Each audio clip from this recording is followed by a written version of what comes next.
Don't think of your smartphone as a traditional filmmaking tool, but don't think of it as a toy either. Also, don't be afraid to embrace the mobile medium and try new things.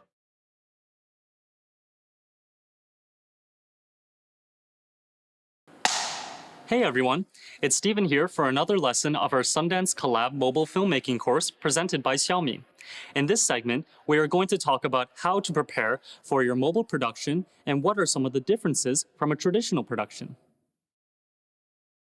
As we've said in the previous lesson, one big part about mobile filmmaking is all about putting yourself in a position to succeed in the medium. So, we've put together a list of do's and don'ts that we hope will be helpful for you before you begin your first pre-production. First, let's begin with the do's.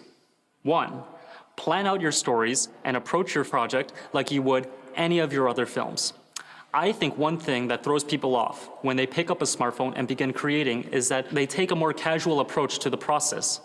Although smartphones can be great for casual video capturing, and we understand that you're probably not always looking to crank out an award-winning film on your smartphone, but if you are really looking to create something professional with your smartphone, approach it like you would any other filmmaking tool. Which takes us to the next point. 2. Work within the parameters of the phone. We brought this up in the last lesson, but here it is extremely important in the pre-production phase. As we said before, you're going to want to put yourself in situations where you can succeed with the phone, which means catering your story around these parameters. For example, an average phone might not be ideal for complex lighting scenarios and dark lighting. So, you're probably going to want to avoid creating stories or scenarios that will compromise your overall production. We often take this into account when we create our Xiaomi Studios films and purposely craft our scripts based on the individual capabilities of each phone we use to make sure we can highlight shooting scenarios where the phone excels. You might see this as a huge disadvantage, but 1, all filmmaking tools have their own parameters, and 2, there are many scenarios where phones excel over other filmmaking tools, which takes us to the third point, and this is my favorite: embrace the medium. Want to try something crazy with the phone? Do it. Want to attach your phone to a bike railing? Go ahead. We find that some of our best Xiaomi Studios films have come from our Xiaomi creators doubling down on the form factor of the phone and trying out new things. An example of this was when our Xiaomi creator Fred made an entire film attaching a phone to the back of a paper plane. Sounds crazy, but it was really awesome. The final tip is to test your phone. I cannot stress just how important this is when creating a film with a smartphone. Each smartphone has a different set of lenses, sensors, color science, algorithm, etc. This is why it is more important than ever to test the phone before a shoot. Coming from conventional filmmaking tools, you'll definitely find some quirks of a smartphone camera that are crucial to finding out before the shoot. This is a part of understanding the parameters of a smartphone before you begin your filmmaking process. In fact, we almost always do some sort of field testing with each of our new smartphones before a shoot, so we can understand the smartphone capabilities and begin shaping the story around these parameters. This should also be the first thing you do before you begin your mobile film pre-production, especially if you have never shot on a smartphone before. So to quickly recap, do approach your smartphone just like you would any other filmmaking tool. Do understand the parameters of your phone before you begin the process, and adjust the story around those parameters, and do make sure to test it out before you begin anything. Now that we've gone through the do's and don'ts of a mobile shoot, let's go through the process of planning a story specifically for a mobile shoot. When you're shooting on a smartphone, script writing, storyboarding, and other parts of the process are more or less the same. So it's all about highlighting the visual advantages of shooting on a phone and translating that into a captivating story. The main way that you will find that your story creation will be affected is in the locations for your shoot. In terms of locations, you should put yourself in a position to succeed with the phone. One thing that one of our Xiaomi creators always says, which I believe to be very true: when you're shooting on a phone, it is so much easier to make a sunset look beautiful than the inside of a room. What he means by this is that the main thing that changes when shooting on a phone is visual. When we get into different shooting techniques in the upcoming lesson, you will see that there are many scenarios where phones can particularly outperform visually, so you should incorporate this into your story. Another thing to remember when shooting on a phone is the flexibility of the tool. Smartphones are not as obtrusive as traditional filmmaking cameras, which can make them perfect for run and gun shooting, shooting in areas where there are a lot of bystanders, or more obviously, shooting in small places. And since smartphones are a bit more sturdy and most likely cheaper than professional equipment you are used to working with, you can take even more risks with the situations in which you shoot. I know a lot of our Xiaomi creators have. And all of these things can drastically shape your story, which in turn will shape your script, storyboard, location scouting, etc. So like we always say, it's about understanding these parameters and working within them. As we said before, locations and testing are very important when shooting on a smartphone, and one of the best parts about mobile filmmaking is that you can kill two birds with one stone and test while you are location scouting. Wonder how the final image will come out on camera when you're just checking out a location? Just take your phone with you and shoot with it. You can literally bring the camera that you are going to test at the location. This was something that we did when Xiaomi Studios shot a film at TeamLab in Shanghai earlier this year. Since the lighting scenarios at TeamLab are very, very complex and dim, it was crucial to take the phone to the exhibit ahead of time and test out the camera before our shoot while we were scouting the location. When we were there, we found that the camera performed much better in scenarios where the lighting was much more stable and less complex, which in turn influenced our choice in the rooms that we shot in, and which in turn influenced the overall mood and story that we decided to shoot. Although this isn't how you always have to work when shooting on a phone, we do find that especially for first-time filmmakers, this is very important. The final thing to think about is crew.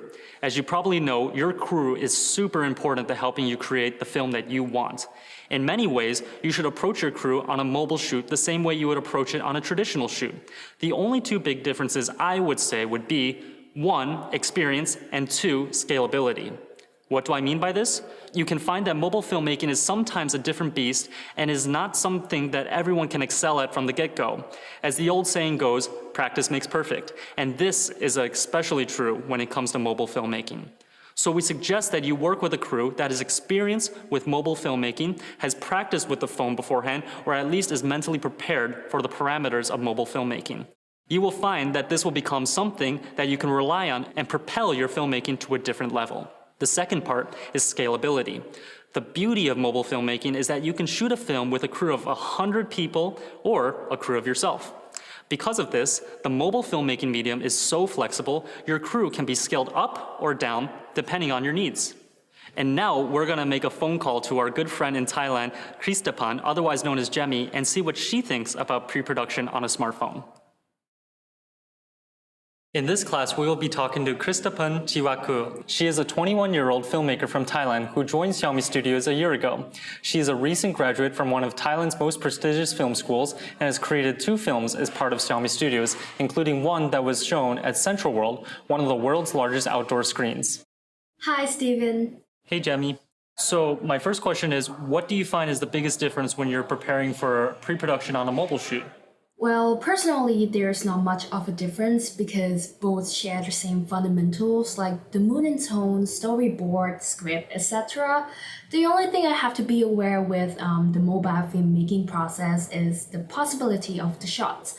So I would do some research more on the capability of the phone and the equipment with my team, like to see how the lighting affects the phone camera, how the focus works since you have to change it on the screen instead of a wireless controller, and how to apply some equipment on it.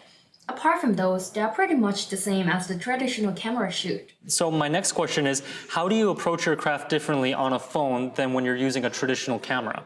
I try to think that a phone is a smaller camera. Basically, you can put it in a smaller space or some places where a big camera couldn't fit. That will create different visuals.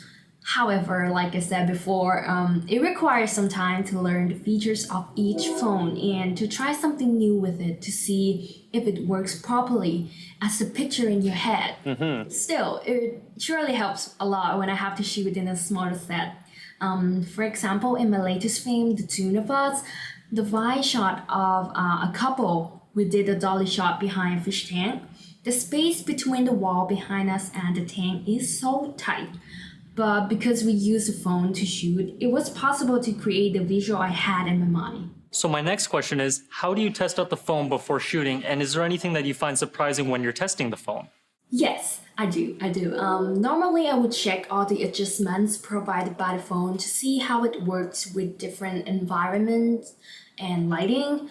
I've tested all the adjustments like ISO, frame rates, the quality of the files, white balance. I find that's really important to test it all out before the actual set, so you would know where the limits are, and so you won't screw up on set. So my next question is, what do you think is the biggest mistake people make when doing pre-production for a mobile shoot? I would say thinking that using a mobile is easy and underestimated. It's all about the knowledge and the understanding of the equipment you're using. You can't think that it will work just like a traditional camera if you haven't tried it yet. Like I said, it has some advantages and some limits, so does the traditional camera. So my last question is, how does script writing and location scouting change specifically when you're doing a mobile shoot? The script writing works almost the same for me. I always start with a story I want to express to other people visually. A minor difference is that when I break down my script into shots or storyboard, I have to think what is possible to shoot with the phone. For example, in my film, See Through the Colors, there is an insert shot inside the kaleidoscope. This actually popped up when I first wrote the script, and with a phone, it helps capturing this shot much easier, and it came out exactly like how I imagined. Then the location scouting is also quite different. Using a phone helps me to have more choices of locations because it can technically be anywhere. No matter if the place has a power source or if it's too small, you still need to find the best place that fits your story and your direction the most anyway. And that's it for today's Sundance Collab lesson. Thanks again to Steven for joining us, and we look forward to seeing you soon.